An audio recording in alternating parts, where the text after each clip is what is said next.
na ninyong lahat. Martin Romualdez, Lisa Marcos, Bongbong Marcos.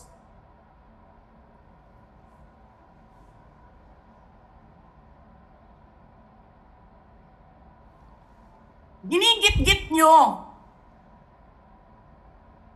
yung mga tao ko dyan sa envelope na yan. Lisa Marcos, naalala mo? Nagpadala ka sa akin ng video? Sinabihan mo ako saan kukunin ang pera. Pinakita mo ang muka ng tao doon sa video message mo.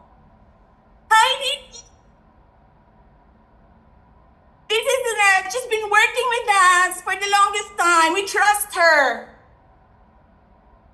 You sent me written instructions about money.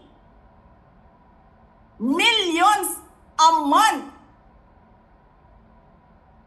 Anong nakalagay doon sa envelope? DepEd. Anong ginawa ko? Binigay ko sa DepEd.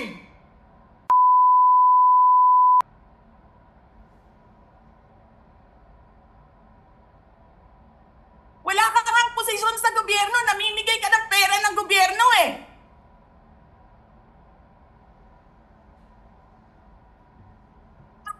Sisirahin mo yung tangal ng mga kasama ko sa office of the Vice President. Sasabihin nyo sa mga tao, nakaw yan, confidential funds yan. Niwala nga kayong isang proof na confidential funds yan.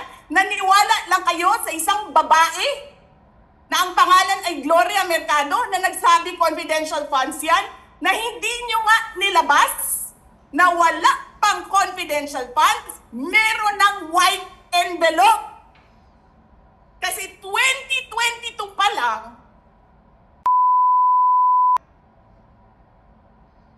may utos na ng pera sa DepEd.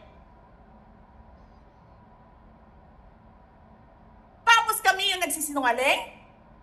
Nagpipigil ako eh. Kasi gusto ko lang magtrabaho. Gusto ko lang tapusin nyo na yung show ninyo dyan sa House of Representatives para makabalik na kami sa trabaho namin.